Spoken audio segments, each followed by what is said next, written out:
Maravilloso, el libro de Hebreos, al igual que hicimos prácticamente todo el libro de Romanos, nos quedaron los saludos y algunas otras cosas, pero queremos también, con la ayuda del Señor, usar esta palabra tan maravillosa de Hebreos. El Nuevo Testamento tiene dos cartas fundamentales, dos libros fundamentales. El primero de ellos es el libro de el libro de Romanos. Romanos es la constitución del reino de Dios. Al igual que la Constitución española es la ley fundamental del reino de España, del país de España, pues Romanos lo es, porque ahí está todo el Evangelio resumido, aplicado, explicado para cada uno de nosotros. Pero después el libro de Hebreos es un libro muy importante porque es la defensa del Evangelio. Entonces, el libro de Romanos es la proclamación del Evangelio, ¿vale? Y el libro de Hebreos es la defensa del Evangelio.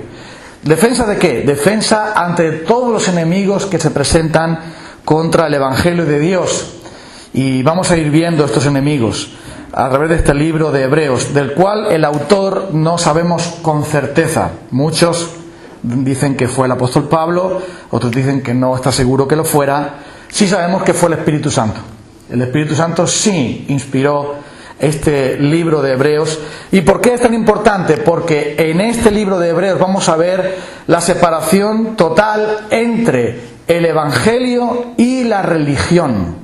Entre el Evangelio y la religión judía, la ley judía, las costumbres judías, tal y como se conocían.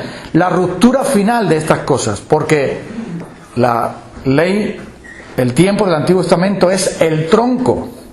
Pero el tronco está ¿para qué? Para que después salga la copa, las ramas y después el fruto. Y el fruto es el Evangelio. Y las ramas son los apóstoles. Y el tronco ya no importa, lo que importa es el fruto. Entonces nosotros ahora estamos en el fruto.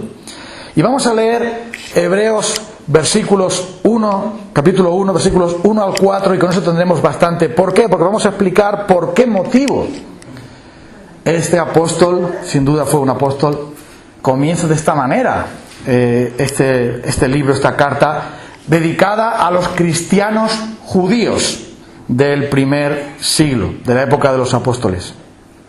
Dice así: Dios, habiendo hablado muchas veces y de muchas maneras en otro tiempo a los padres por los profetas, en estos postreros días nos ha hablado por el Hijo, a quien constituyó heredero de todo y por quien asimismo hizo el universo, el cual, siendo el resplandor de su gloria y la imagen misma de su sustancia, y quien sustenta todas las cosas por la palabra de su poder, habiendo efectuado la purificación de nuestros pecados por medio de sí mismo, se sentó a la diestra de la majestad de las alturas.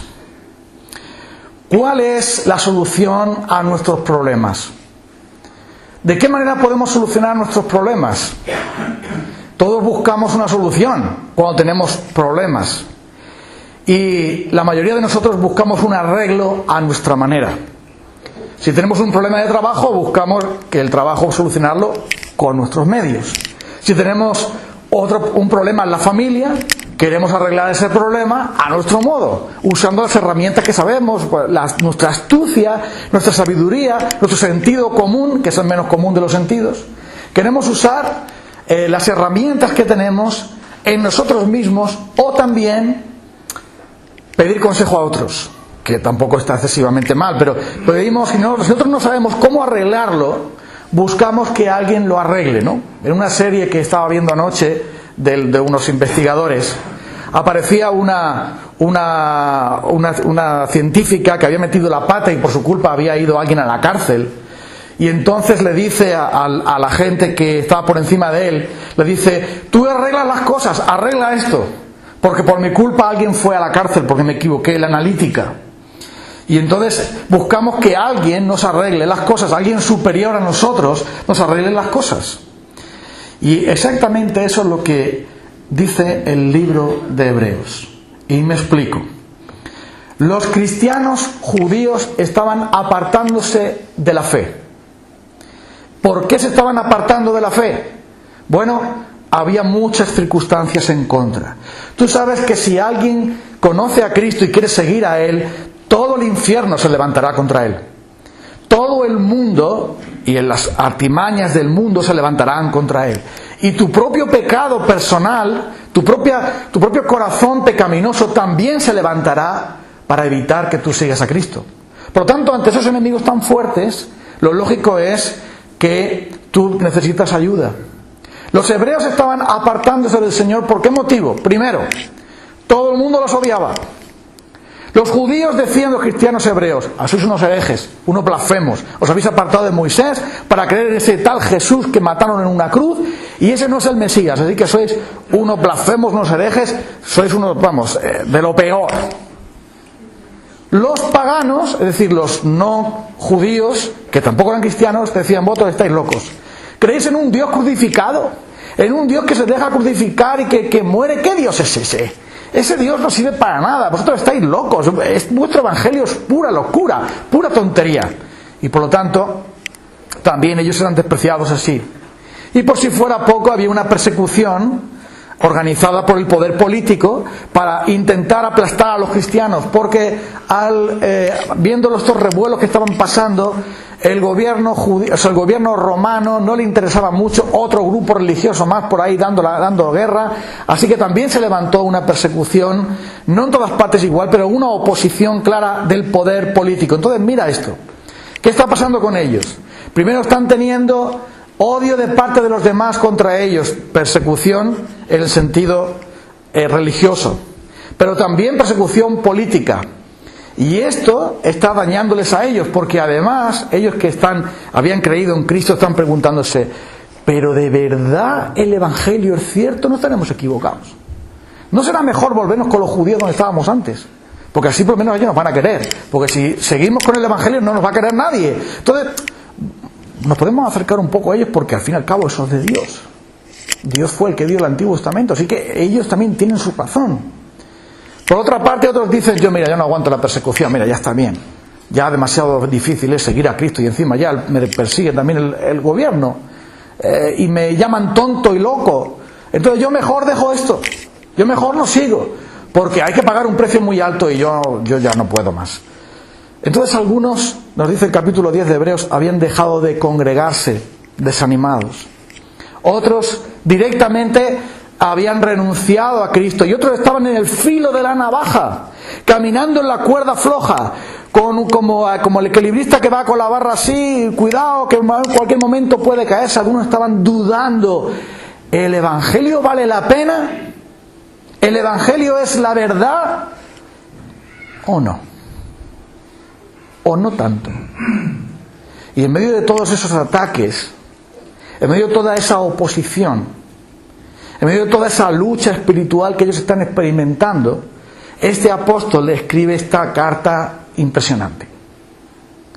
Una carta totalmente distinta, un libro totalmente distinto al resto del Nuevo Testamento.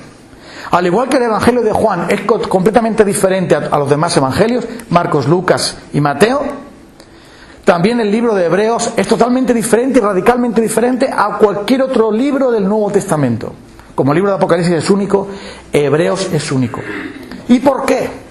Porque lo que está en juego no solamente es la salvación eterna de aquellos que han emprendido la marcha como cristianos, que dieron el paso de fe, confiando en Jesucristo, siguiéndole a Él, sino lo que está en juego es la verdad del Evangelio.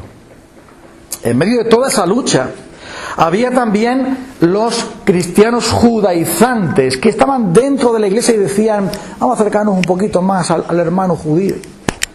Es que esto de que los gentiles hayan entrado en el reino de Dios también, el reino de Dios es nuestro. El reino de Dios es de los judíos. Esta es nuestra casa, aquí se hace lo que nosotros decimos. Y entonces estaban diciendo: mira, que si quieren ser ellos, los gentiles, venir a nosotros como iglesia, que se circunciden también, que guarden la ley. Porque sí, está muy bien creer en Cristo, pero la ley, la circuncisión, los mandamientos, no comer esta cosa, no comer la otra, hacer esto y lo otro, eso también hay que hacerlo. Y estaban añadiendo al Evangelio, el esfuerzo humano, la obediencia a la ley. Por lo tanto, estaban corrompiendo el Evangelio, añadiéndole conservantes y colorantes que no necesita. Pero por si fuera poco, esos judaizantes estaban diciendo: oye, tendremos que ir al templo y sacrificar un corderito también. Todavía el templo estaba abierto, todavía el templo no había sido destruido. Hasta el año 70 después de Cristo no fue destruido el templo. Todavía se hacían sacrificios allí. Ya Dios se encargó de acabar con todo eso, porque el único sacrificio de una vez para siempre es Cristo. Pero todavía seguían ellos yendo al templo. Y los cristianos judíos decían: vámonos para el templo. Ahí Pedro y Juan también fueron. Y en un principio ahí era el semillero de creyentes, porque iban al templo y como ellos eran religiosos, les hablaban de Cristo. Y muchos se convirtieron del mundo judío. Pero otros ya no entendían la separación entre evangelio y judaísmo. Y estaban con una mezcla, con un cacao en su cabeza. No se enteraban, confusos. Y es por esto que tuvo que haber un concilio, una reunión de todas las iglesias, una reunión de los líderes de la iglesia para decir: un momento, a los gentiles no los mandéis a circuncidar, los muchachos. ¿Cómo que no? No, porque el Evangelio nos ha traído libertad de todo eso. Solamente que no coman carne sacrificada a los ídolos, que se abstengan de eso y de la fornicación. Y las demás cosas déjalo, porque nosotros no podemos llevar esa carga, tampoco ellos la van a poder llevar. Esa mentira de que si no circuncidáis, si no guardáis la ley de Moisés, no podéis ser salvos, es una mentira que también se había introducido en tantos cristianos. Y los gentiles ya nos dieron ya la carta de bendición. Pasadlo bien, hermanos. En Cristo sois salvos y punto. Ni circuncisión, ni obediencia a la ley, ni nada, sino la fe en Cristo y se acabó. Y eso es todo lo que tenéis que hacer. Pero otros judíos se quedaron todavía diciendo: seguimos con los corderitos todavía y las palomas matando los pichones y echando la sangre ahí, tal como hemos hecho toda la vida, ¿o no? ¿Tendremos el perdón de los pecados así o no? Luego entonces había mucha confusión en la iglesia cristiana, porque el diablo con todas sus artimañas estaba intentando por dentro de la iglesia y por fuera de la iglesia derribar al pueblo de Dios. Eso es lo que estaba pasando. Había una lucha increíble. Por dentro, sembrando la confusión y la mentira, la herejía, el engaño, falsificaciones del Evangelio. Y por fuera, el poder político queriendo perseguir a la iglesia, como estaban haciendo, como tenemos en el libro de Hechos.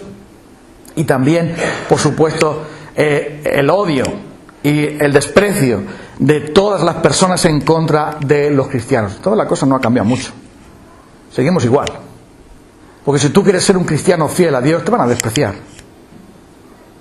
Y el mundo no te va a querer. Y tú no vas a querer al mundo. Y todo se va a complicar. Y tú vas a pelear contra ti mismo, contra tu propio pecado. Y vas a pelear también porque es una lucha espiritual. Pero en medio de todo eso, ¿cuál sería la respuesta? ¿Cuál sería la solución? ¿De qué manera podría entonces el apóstol o el Señor a través del apóstol arreglar todo ese lío? Todo ese problema que venía sobre la iglesia, toda esa persecución, esa nube negra terrible que acosaba a la iglesia y que podía destruir a la iglesia como la columna y baluarte de la verdad, como el faro que Dios estaba usando para traer el Evangelio y la luz a las naciones. ¿Qué podía hacer? El diablo quería apagar esa luz como fuera y por lo menos bajarle la intensidad para que no la vea casi nadie. Pero Dios quería que la iglesia fuese como lo que debemos ser, una luz potente que alumbra, tal como dijo Jesús, la luz que alumbra a todo hombre que venía a este mundo. Entonces, ¿por dónde comienza el apóstol? El apóstol comienza con Dios y comienza con Cristo, diciéndoles primero quién es Él. Porque el problema de ellos es que se habían olvidado de quién es Él. El problema de ellos es que habían estado escuchando tanta mentira, tanta basura, tanta carroña, que se habían contaminado sus mentes y sus corazones con ese veneno pernicioso de la mentira. Y por lo tanto, Él tiene que llevarlos otra vez a mirar quién es Dios y quién es Jesucristo, qué ha hecho Jesucristo. Y en estos primeros versículos tenemos el resumen de toda la carta. No quiere decir que no la leamos entera, hay que seguir leyéndola.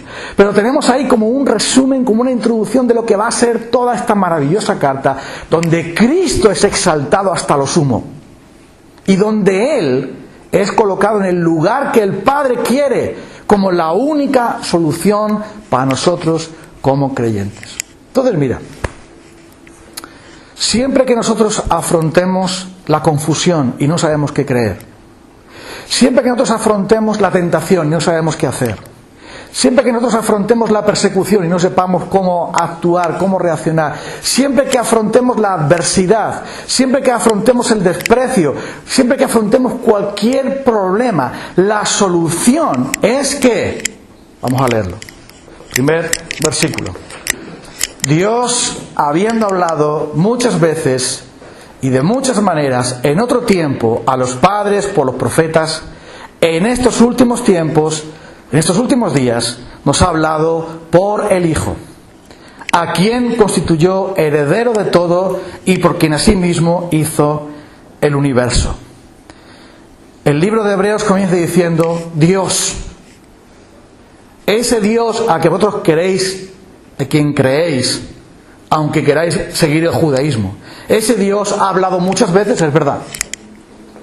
Ese Dios de muchas maneras se ha transmitido a lo largo de los siglos, a través de sueños, a través de la ley, a través de los milagros, a través de tantas cosas, de hechos prodigiosos. Dios ha hablado a través de los profetas, etc. Ha hablado muchas veces y ha hablado de muchas maneras. Eso está bien. Pero ahora, de una manera definitiva, de una manera completa, de una manera total, de una manera radical, nos ha hablado a través del Hijo. ¿Esto qué quiere decir? Quiere decir que comienza diciendo, Cristo es supremo como revelación de Dios, no hay más nada que buscar. Si a ti te dijeran que es mejor labrar el campo con una mula en vez de con un tractor, tú dirías, a este hombre le falta un tornillo, ¿no? ¿De dónde sales tú? ¿De una cueva? ¿De sales del Cromañón ahora? ¿De dónde sales tú? No, mira, es que mi abuelito me enseñó que con una mula, ¡arre mula! Y un pues yo voy labrando el campo y mira qué bien queda. Oye, mira, ya existen los tractores, amigo. Y el tractor no solamente es más poderoso, que labra más profundo, sino que además es más económico, más productivo. Oye, ya el burro se queda para pasear en la feria. Pero ahora se trabaja con tractores, no se trabaja con una mula. Y los judíos decían, Dios nos habló en el pasado y nos quedamos en el pasado. Nos quedamos con lo de antes, con lo viejo de antes. Y no vamos viendo que la revelación iba paso a paso, poco a poco, progresando hasta llegar al clímax, es decir, a la cumbre, hasta llegar a donde era lo más alto. Como una montaña que tú vas escalando y cuando llegas arriba del todo es cuando puedes ver toda la panorámica completa. Y está diciendo, por lo tanto, que Cristo es quien revela al Padre de una manera potente y de una manera completa. No hay que buscar otra revelación, solo Él. ¿Y esto por qué lo dice? Lo dice porque los judíos no se enteraban de quién es el Hijo de Dios. Y mira, ¿qué sentido tiene que nosotros leamos la carta de alguien a quien tenemos delante? Si alguien está de viaje y te envía una carta diciendo voy a ir pronto, tú lees esa carta porque no tienes delante a la persona. Pero cuando tienes delante a la persona te olvidas de las cartas. Las guardas ahí en un baúl y tal, como guarda mi esposa las cartas que le escribía de novias, que son unas cartas maravillosas, por supuesto. Las guarda ahí. Yo un día les dije que las tirara y no, déjalo, que ahí, eso estaba bien ahí, pero si no entiendo ni la letra lo que escribía yo, pero estaba enamorado en aquella época. No, todavía lo estoy, pero en aquella época las hormonas subían. Entonces, ella guarda las cartas ahí, pero sería absurdo que mi esposa me dijera, para conocer lo que quiere mi marido, voy a leer las cartas de hace 20 años. Por favor. ¿Qué sentido tiene? Porque ya me tiene delante. Y los judíos estaban queriendo volver a Moisés y a la ley y otra vez y a lo antiguo cuando ya había venido Cristo. Y ya estaba entre ellos, ya había el Evangelio, ya había la revelación completa de Dios. Entonces, el apóstol les dice, Dios ha hablado muchas veces, sí, es verdad, pero ahora ha venido en persona. Antes nos mandó mensajeros, nos mandó cartas, hizo actos milagrosos para que nosotros supiéramos que Él está ahí, pero tal y como Él preveyó, envió a su Hijo. Y Él dice, y el Verbo se hizo carne y habitó entre nosotros, y vimos su gloria, gloria como del unigénito del Padre, lleno de gracia y de verdad. Y es por eso que se le llama a Jesús Verbo. Quiere decir palabra, mensaje, no solamente la palabra creadora, sino la palabra comunicadora. Porque ¿de qué manera entonces nosotros nos podemos comunicar unos con otros? A través de la palabra. Si tú estás callado, amigo, yo no puedo saber qué tú piensas tú. Si tú y yo estamos frente a frente y tú estás callado y yo estoy callado, ¿qué comunicación hay? Cero. Pero cuando hay palabra, hay comunicación. Y cuando hay comunicación, hay acercamiento, ¿sí o no? ¿De qué manera se comunica Dios? A través de su Hijo. Porque la palabra tiene que ser correspondiente a la persona. Y la palabra que Dios dice es nada más y nada menos que su Hijo. Cristo es la extensión misma de Dios. Es la palabra viva. Y es por ese motivo por el que se dice que Él es el Verbo. Y comienza aquí diciendo, Dios habló muchas veces y de muchas maneras a los padres, los patriarcas y por los profetas, pero ahora ha venido Él. Ya no mandó a nadie, vino Él en persona. Y Él, cuando le preguntaron, Señor, muéstranos al Padre y nos basta. Todavía no me has conocido, Felipe. ¿No sabes que el que me ha visto a mí ha visto al Padre? ¿No sabes que yo y el Padre uno somos? Entonces, la gloria de Dios, la revelación completa de Dios es Cristo mismo. Así que no te vayas ahora a labrar con un burro. Utiliza la revelación completa. Entonces, hablando muchas veces, de muchas maneras, en estos días nos ha hablado por el Hijo. ¿Y quién es el Hijo? El Hijo no es un siervo como Moisés, o un instrumento como un ángel, un servidor como un ángel, sino que el Hijo, dice, lo constituyó como heredero de todo y por medio de quien hizo a sí mismo el universo.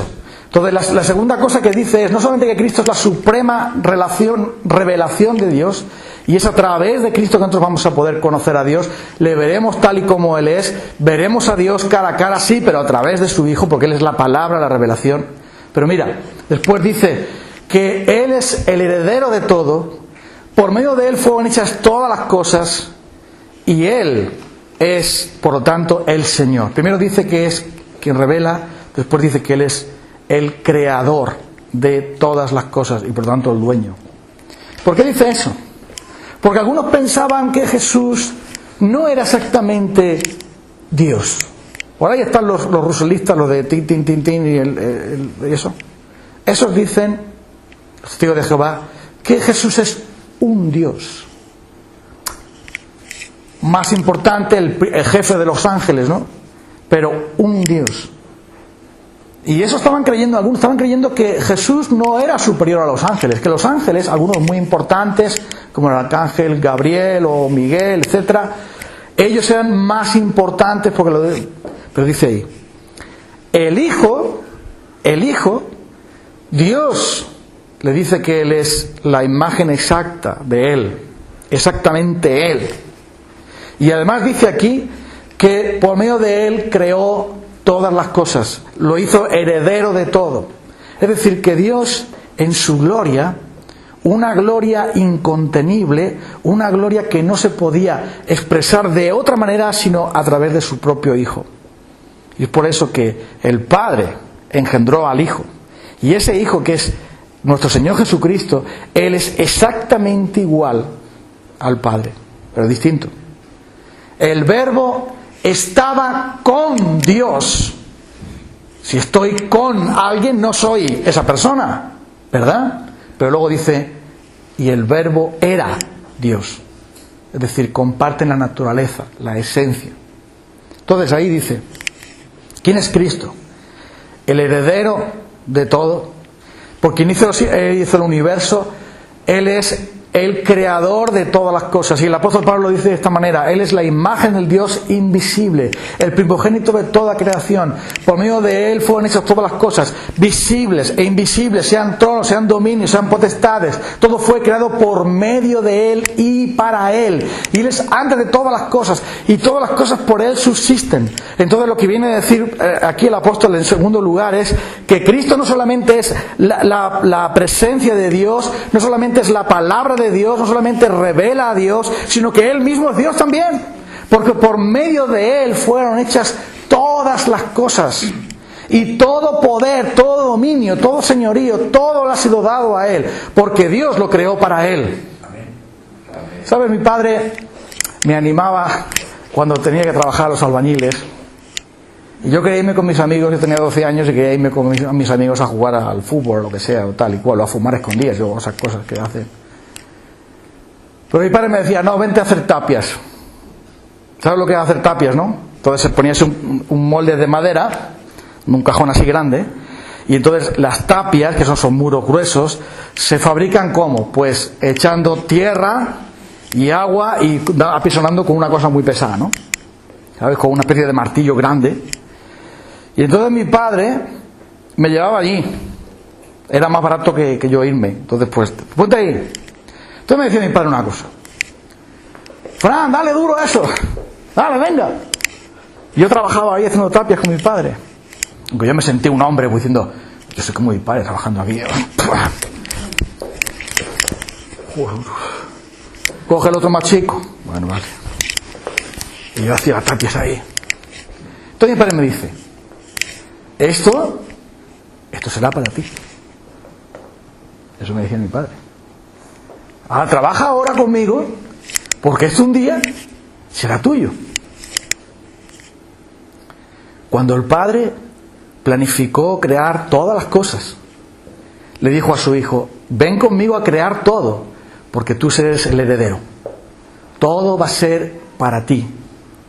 La diferencia está en que mi padre me va a dejar la herencia cuando se marche al cielo, cuando el Señor se lo lleve. Pero con Dios no pasa eso.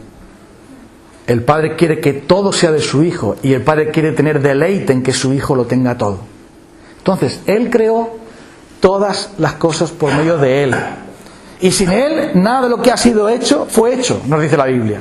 Entonces, Cristo es el creador de todas las cosas, pero eso no es suficiente, aún hay más. Dicen también que Él es el Señor de todo, porque después dice: el cual, siendo el resplandor de su gloria, la imagen misma de su sustancia, y quien sustenta todas las cosas por la palabra de su poder. Esto quiere decir que no solamente lo creó como un relojero que le da cuerda al reloj y ya se va a otra cosa, no, sino que la sustenta, la señorea, la cuida. Eso quiere decir que la gobierna. Si no fuese por el sustento del Hijo, del Señor Jesucristo, no existiría este mundo. No podríamos dar ni un solo paso. Todas las leyes de la naturaleza, todas las leyes que nos gobiernan y que hacen que nosotros podamos estar aquí ahora, todo depende de Él. Todo es de Él. Y todo está sostenido por Él. Él hace que todas las cosas tengan su cohesión. Él es, por llamarlo de alguna manera, como la cadena de distribución del motor. Hace que todas las piezas estén cada una en su sitio y funcionen. Esa es la acción del Hijo. Hace que todo funcione. El mundo no es automático, no es un reloj, no es una maquinaria, no. El mundo es dependiente de la acción divina. Y sin esa acción del Señor no habría nada. Entonces ahora, después termina diciendo el pasaje, después lo que hizo Cristo. Él es quien revela al Padre, Él es el creador de todas las cosas, Él es el Señor de todas las cosas, pero además habla de su obra redentora como el Redentor. Y dice: habiendo efectuado la purificación de nuestros pecados por medio de sí mismo, se sentó a la diestra de la majestad en las alturas. Mira qué presentación de Jesús. ¿Por qué comienza así esta carta? Comienza haciéndoles ver que ellos están totalmente equivocados. Ellos no tienen que estar pendientes de qué dice este, qué dice el otro, qué problema tengo, qué problema tiene el de más allá, qué le pasa a este, qué le pasa al otro. Ellos lo que tienen que hacer es fijarse en Dios. Ellos lo que tienen que hacer es dejar de mirarse a sí mismos y mirarse alrededor y poner su corazón en la gloria y en la majestad del Hijo de Dios. Porque ahí dice que Él, este Creador maravilloso, este Hijo maravilloso, vino a la tierra para efectuar la purificación de nuestros pecados, y al haber hecho esa obra completa volvió a sentarse a la derecha de Dios para recibir aún más gloria que la que tenía ya como Hijo unigénito de Dios. Por lo tanto, lo que está diciendo es, no solamente es el Creador, no solamente es el revelador del Padre, no solamente es el sustentador y el Señor de todo, sino que también vino a una cruz para purificar nuestros pecados, y lo hizo todo tan perfecto, todo lo acabó tan bien, que fue exaltado hasta lo sumo. Y como dice el apóstol Pablo, este Jesús dice que toda rodilla se doblará delante de Él, porque Dios lo exaltó hasta lo sumo. Hay en vosotros este sentir que hubo también en Cristo Jesús, el cual, siendo en forma de Dios, no estimó ser igual a Dios como cosa que aferrarse, sino que se despojó a sí mismo, haciéndose obediente hasta la muerte, y muerte de cruz, siendo semejante a los hombres, siervo de los hombres. Y todo eso lo hizo para purificar nuestros pecados. Y Él acabó esa obra y fue recibido en la gloria como la recompensa, como el reconocimiento de que todo eso está perfectamente hecho. Él es, en definitiva, supremamente, infinitamente, gloriosamente, eternamente maravilloso. Es lo que está diciendo. Hebreos 1 simplemente nos pinta un retrato increíble de lo glorioso que es el Hijo de Dios. Hebreos 1 comienza de esta manera tan abrupta, ni saludos ni nada, ¿cómo están, hermanos? ¿Qué tal les va? Y tal, sino comienza diciendo, Dios habló y envió a su Hijo. Él murió y está en los cielos. Eso es todo lo que tenéis que saber. Ahí es donde tenéis que mirar. No, ¿cómo te va la vida? Ah, mira, me duele aquí, me duele allí. No. Dios habló a través de su Hijo. Él es el Creador, Él es el Señor, Él es el Salvador, Él está exaltado hasta lo sumo. Pon tu corazón en Él, pon tu mente en Él, deja todas las tonterías, pon tu corazón en el Hijo de Dios. Comienza ahí y no te vayas de ahí. Después ya nos va a explicar otras muchas cosas más. Pero ¿por qué comienza de esta manera tan maravillosa esta carta? Porque la solución a tus problemas y a los míos están en Cristo. Dime tú, ¿hay alguien más poderoso que Él? ¿Quién es más poderoso? ¿Tu jefe? ¿Quién? ¿Maduro? ¿Quién es más poderoso que Él? ¿Sánchez? ¿Los políticos? ¿Los infiernos enteros? ¿Los demonios enteros? ¿Quién está por encima de Él? ¿No es el Rey y el Señor de la gloria? ¿No es el Creador Él? Entonces, ¿de qué tienes miedo? ¿Cuál es el problema que tienes tú? ¿Acaso crees que tus problemas son más grandes que Él? ¿Que tus dudas son más siniestras que su verdad? ¿Acaso crees que tus tinieblas son más poderosas que su luz? ¿Pero de quién estás hablando? ¿De quién estamos hablando? No estamos hablando de cualquiera. No estamos hablando de un profeta que vino, de un hombre que vino y mira, se murió. No, estamos hablando del Hijo eterno de Dios, la imagen y sustancia misma de Dios, el Creador de todas las cosas, el Señor de todas las cosas, aquel que venció la muerte, que venció a Satanás, que venció al pecado, que se exaltó hasta lo sumo, aquel que delante de Él toda rodilla se doblará, todos los ángeles tienen que postrarse delante de Él, y toda la iglesia y los seres vivientes y los ancianos se postran y dicen, digno es el Cordero, Él es el único digno, Él fue inmolado, Él venció, Él está en el trono y Él volverá, y toda la gloria entonces es para Él. Así que tú, ¿qué pasa contigo? ¿Qué te pasa a ti? ¿Qué problema tienes? ¿Qué cosa te angustia? ¿Qué cosa te tiene sobrecogido? ¿Qué cosa te tiene humillado? ¿Qué cosa te tiene traído por el suelo? Levanta tus ojos, levanta tu corazón y contempla la gloria de Él. Nadie hay como Él. El problema es que estamos todos perdidos. El problema es que estamos como borrachos, como idiotas. Este mundo nos ha atontado y nos ha hecho ver que es lo que hay, es lo que yo veo, es lo que yo toco, es lo que yo domino. Y todos los problemas me comen vivo y me devoran. ¿Pero por qué? Porque tú no estás enfocado donde tienes que enfocarte. Tú no estás mirando a quién tienes que mirar. Y por eso este libro de Hebreos dice, Dios habló a través de los profetas, sí, pero ahora habló por su Hijo. Él es Dios, Él es el Creador, Él es el Señor, Él es el Redentor, Él está exaltado infinitamente. ¿Qué problema tienes tú? ¿Qué te duele a ti? ¿Cuál es la situación que estás afrontando? Mírate, no a ti, sino mira a Él. Y es por eso que Pablo, o quien lo escribiera, yo tengo dudas, no sé quién es. Sé que es el Espíritu Santo, con eso me conformo. En estas primeras palabras, no solamente está preparando el terreno para después coger la ametralladora y cargarse todas las tonterías y las mentiras que estaban diciendo, que eso es lo que hace. Pero no solamente se carga todo eso, sino que esta carta, y por eso te recomiendo que la leas, es sumamente gloriosa. Porque aparece Cristo de una manera increíble, como aquel único, tan supremamente glorioso, que todo lo demás palidece delante de Él. Él es el sacrificio perfecto, el Salvador perfecto, el sacerdote perfecto, el pastor perfecto.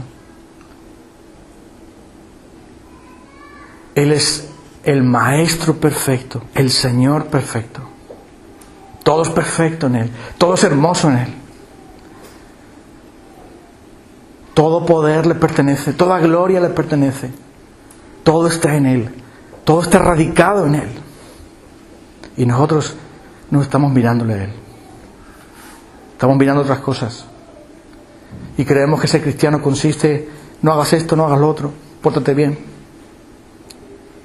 Creemos que ser cristiano consiste en mandamientos, costumbres, y vivir como si Él no existiera, como si Él no hubiera hecho lo que ha hecho.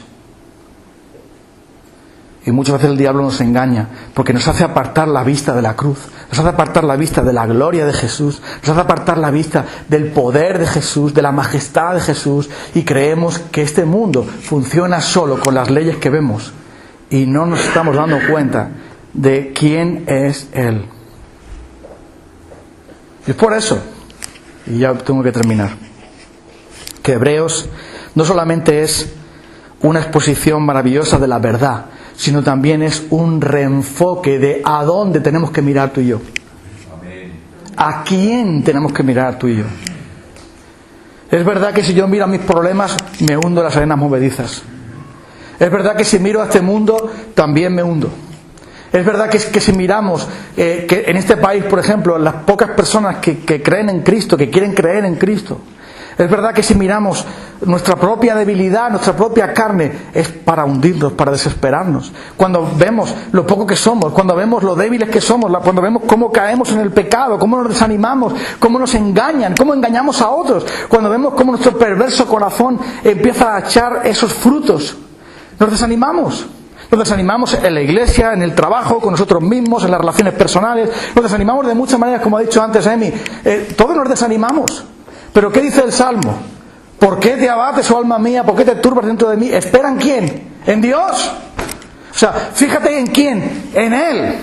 No te fijes, no, mira que en el pasado yo tal, pero ahora ya me acuerdo de eso y me hunde la tristeza. Pero el salmista se regaña a sí mismo y dice, un momento, no empiezas a mirar en el pasado lo que tú hacías, lo que tal, lo que cual. Tú espera en Dios, porque aún has de alabarle. Y ahí está el secreto. Ahí está la clave. La clave está en conocerle a Él, en conocer quién es el Hijo de Dios. Porque en esta es la vida eterna, dice Jesús, que te conozcan a ti, el único Dios verdadero, y a Jesucristo a quien has enviado. Esa es la vida eterna. ¿Con eso qué quiere decir Jesús? Que la vida abundante, que la vida completa, que la vida llena, que la vida realmente viviendo en la presencia de Dios, ¿consiste en qué? ¿En conocerme a mí mismo? No. ¿En conocer a otros? No. ¿En conocer acerca de Dios? Tampoco. En conocerle a Él. A Él, el único Dios verdadero, y a Jesucristo a quien ha enviado. Esa es la vida eterna.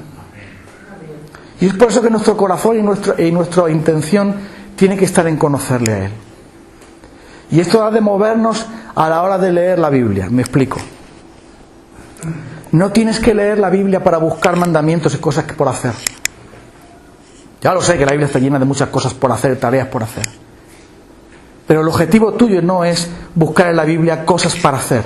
Lo que tienes que hacer es buscar en la Biblia cosas para creer. Tienes que buscar en la Biblia a Cristo. Tienes que verle a Él.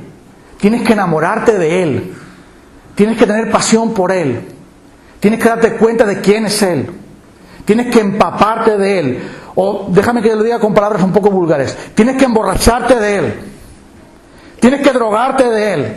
Déjame que te lo diga así, porque como yo lo hacía eso antes, yo sí me entero más.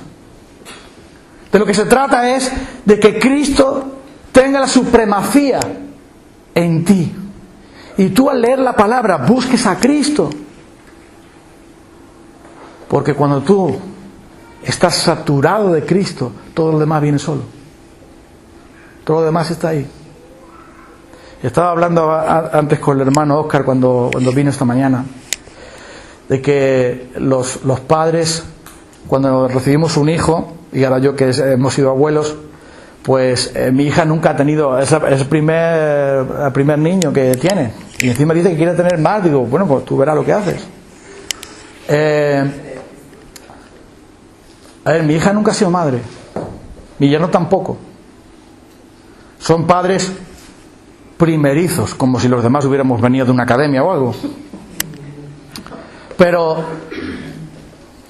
estaba comentando con mi yerno, cuando íbamos caminando, digo, mira, cuando nació tu mujer, yo no sabía nada de ser padre ni nada. Yo no leí libros de padres ni nada. Eso sí, teología un montón, pero libros de padres, de cómo hacer, nada. Digo, pero mira, ¿qué hace que un padre sea padre y una madre sea madre? La palabra se llama amor. Yo volví al día siguiente del nacimiento de mi hija, porque como fue cesárea y tal, hubo complicación. Llego allí, primero ya la vi y tal, me gustó. Digo, sí, me lo voy a quedar. Me gustó. Pero me fui y todavía impactado. ¿Esto qué es? Tengo una hija, ¿esto qué pasa aquí? Y de pronto me emocionaba, digo, tengo una hija, ¿esto qué es? Pero si yo, ¿dónde voy yo? Si yo soy un pringao, ¿qué hago yo con una hija? Entonces, vuelvo al día siguiente y la veo que está ahí en la vitrina, ya se había movido un poco y tal. La miro y digo, te voy a amar siempre.